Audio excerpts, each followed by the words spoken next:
കേരള രാഷ്ട്രീയത്തിൽ അധികാരത്തിന്റെ മണം കിട്ടുന്നത് എവിടേക്കോ അവിടേക്കാണ് വഴിത്തിരിവെടുക്കുന്നത് എന്ന ആരോപണം പലപ്പോഴും ഉയരാറുണ്ട്. അതിന് മികച്ച ഉദാഹരണമായി മാറുന്നത് കോൺഗ്രസ് ആണ്.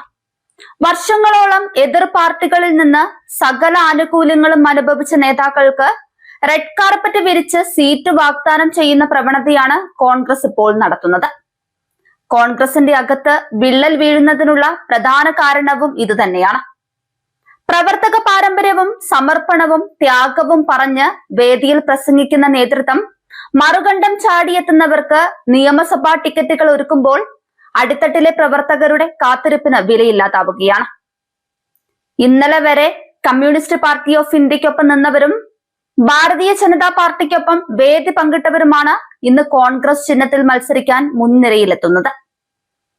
ആശയപരമായ പ്രതിബദ്ധതയല്ല, അധികാര സാധ്യതയാണ് മാനദണ്ഡമെന്ന തോന്നൽ ശക്തമാക്കുകയാണ്. അവസാന റാപ്പിൽ ചാടിക്കയറി വരുന്നവർക്ക് സീറ്റ് നൽകാൻ കോൺഗ്രസ് നേതൃത്വം തയ്യാറെടുക്കുന്നതിനെതിരെ പാർട്ടിയിൽ പ്രതിഷേധം ശക്തമായിരിക്കുകയാണ്. എതിർ പാർട്ടിയിൽ വർഷങ്ങളായി നിന്ന് ആനുകൂല്യങ്ങൾ പരമാവധി കൈപ്പറ്റിയവർ മറുകണ്ഠം ചാടി സീറ്റിനായി വിലപേശുന്നതിലാണ് വർഷങ്ങളുടെ പ്രവർത്തന പാരമ്പര്യമുള്ള കോൺഗ്രസ് നേതാക്കളുടെ അമർഷം. ഇത് പൊട്ടിത്തെറിയിലേക്ക് നീങ്ങുമോ എന്ന ആശങ്കയിലാണ് നേതൃത്വമുള്ളത്. കൊട്ടാരക്കരയിൽ പലതവണ തെരഞ്ഞെടുപ്പുകളിൽ മത്സരിച്ച നേതാവ് രശ്മി ഇത്തവണ നിയമസഭാ സീറ്റിനായി കാത്തിരിക്കുമ്പോഴാണ് ആയിഷ പോറ്റിയുടെ രംഗപ്രവേശം. കഴിഞ്ഞ ടേമിലെല്ലാം CPM-നൊപ്പം ചേർന്ന് ലഭിക്കാവുന്ന പദവികളൊക്കെ കൈപ്പിടിയിൽ ചേർത്ത പോറ്റി ഇടതുപക്ഷം തഴഞ്ഞെന്ന് ബോധ്യമായതോടെയാണ് കോൺഗ്രസിൽ ചേക്കേറിയത്. കൊട്ടാരക്കരയിൽ അവർ സീറ്റ് ഉറപ്പിച്ചതോടെ പരാജയത്തിന്റെ ഓരോ ഘട്ടവും തരണം ചെയ്ത് വിജയത്തിനായി കാത്തിരുന്ന രശ്മി ഔട്ട്. ഈ സാഹചര്യത്തിൽ വിമത നീക്കം ശക്തമായി BJP നേതൃത്വവുമായി രശ്മി ബന്ധപ്പെട്ടു വരുന്നു. ഹാസ്യതാരമായി ഉദയം കൊണ്ട നടൻ പ്രേംകുമാർ മുൻ CPM സംസ്ഥാന സെക്രട്ടറി കോടിയേരി ബാലകൃഷ്ണന്റെ പിന്തുണയോടെ ചലച്ചിത്ര അക്കാദമി വൈസ് ചെയർമാനും പിന്നീട് ചെയർമാനുമായിരുന്നു. ചെറിയ വിവാദം ഉയർന്നതോടെ പ്രേംകുമാറിനെ നീക്കി ഓസ്കാർ ജേതാവ് റസൂൽ പൂക്കുട്ടിയെ സർക്കാർ അക്കാദമി ചെയർമാനാക്കി. ഇതോടെ സ്ഥാനം പോയ പ്രേംകുമാർ പഴയകാല KSU പ്രവർത്തകനെന്ന് പരിചയപ്പെടുത്തി കോൺഗ്രസിലെത്തി. പ്രേംകുമാറിനെ തിരുവനന്തപുരത്തെ ഏതെങ്കിലും സീറ്റിൽ പരിഗണിക്കാനുള്ള നീക്കത്തിലാണ് കോൺഗ്രസ് നേതൃത്വം. ഇതോടെ ഈ സീറ്റുകൾക്ക് കണ്ണിൽ എണ്ണയൊഴിച്ച് കാത്തിരുന്ന പ്രാദേശിക നേതൃത്വം നിർദാക്ഷിണ്യം പടിക്ക് പുറത്താകുന്ന അവസ്ഥയാണ്. പാലക്കാട് പിണറായി പക്ഷത്തിന് കളമൊരുക്കി CPM-ൽ ആളെ കൂട്ടിയ PK ശശി KTDC ചെയർമാൻ സ്ഥാനം രാജിവെച്ചതോടെ ചർച്ചകളും സജീവമായി.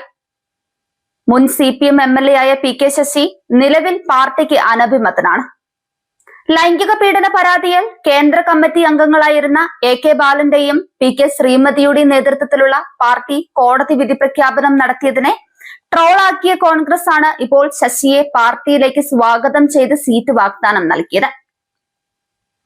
സമാന പരാതിയിൽ രാഹുൽ മാങ്കൂട്ടത്തിൽ MLA ധാർമ്മികതയുടെ പേരിൽ പാർട്ടിയിൽ നിന്ന് പുറത്താക്കിയ സാഹചര്യത്തിലാണ് ശശിയെ ചേർത്തു നിർത്തുന്നത്.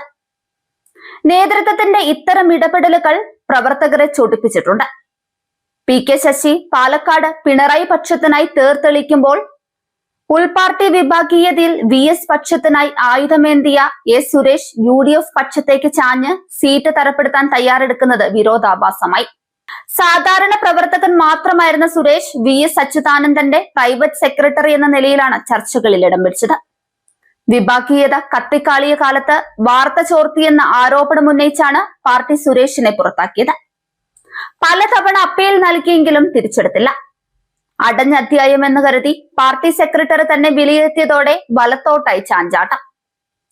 കോൺഗ്രസ് പിന്തുണയോടെ സ്വതന്ത്ര സ്ഥാനാർത്ഥിയാകാനുള്ള തയ്യാറെടുപ്പാണിപ്പോൾ. എതിർ സ്ഥാനാർത്ഥി VS-ന്റെ മകൻ അരുൺകുമാർ ആണെങ്കിൽ വയ്യെന്ന് മുൻകൂർ ജാമ്യം. VS-ന് മരണാന്തര ബഹുമതിയായ പത്മവിഭൂഷൺ നിഷേധിപ്പിച്ച് അരുൺകുമാറിനെ മലമ്പുഴയിൽ സ്ഥാനാർത്ഥിയാക്കാനാണ് CPM-ന്റെ നീക്കം.